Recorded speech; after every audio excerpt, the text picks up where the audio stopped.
Det kunne jo være, det er David så. David fra Billedkunstnerisk Grundkursus har synes, han ville give sit besøg med. Hvad er kærlighed? Et sommerfuglevingestrejf af dine læber. Vi kommer til det næste del af Nina Malinowski.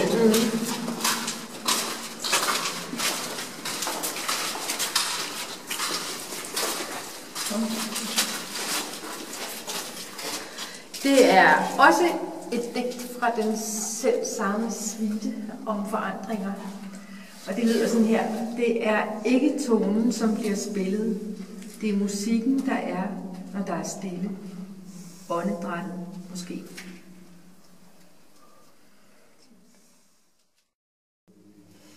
Stilhedens solæg, glaskranier sluger lys, øjets sorte rand.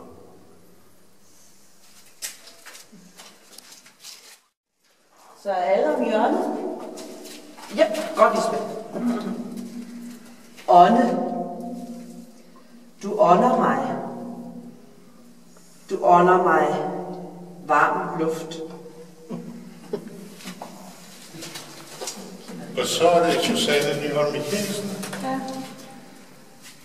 Basen. Du er som måneformørkelse og vinterlys. Aktive ingredienser i hverdagens scenografi. Som ingefær, skrællet tyndt, krydder du og kører feltet i stilling. Du er fundamentet i mit liv. Altså, det her digt er ikke det bedste at læse op, men som I måske kan se derfor, hvor I står, så hedder det intet. Og teksten burde sige, hvad det handler om. Intet. Chanel nummer 6. Det er ode til digt. Solen skinner, fuglene synger, og du, min ven, jeg tror, din pik har fået vinger. Jeg var 2 til frem.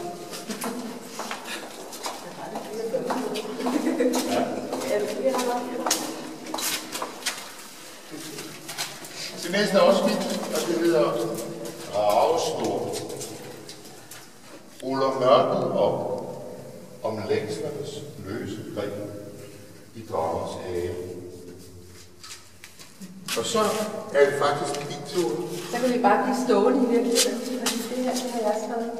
Og det er en del af en suite, som jeg nok kommer til at læse lidt senere for jer, som handler om de forandringer, som verden gennemgik sådan der omkring 80'erne, 90'erne. Men også mine indre forandringer. Men den her lille del er bare en del af en suite, som hedder først frost, krystal, og så forvirring, så frost, krystal igen. Yes. Og hvis der ikke var nogen, hvis jeg glemte at sige det, så var det Nina Malinowski, der lige læste op. Det her det er en del af samme suite. Elsk din næste stod der på muren, og som årene gik, blev skriften modsat andre skrifter stadig tydeligere. Yes. Og nu skal Susanne Friis blive stående her. Ja. Jeg flytter mig ikke i tøden. Men I andre skal måske på den anden side. Eller?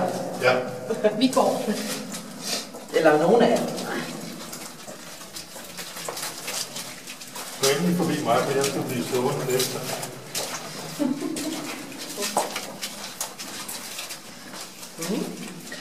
Og det er et kort digt, der hedder Kys. Kys. Det sidder her endnu. Det ene kys, du gav. Fugter mine læber med salt fra i går.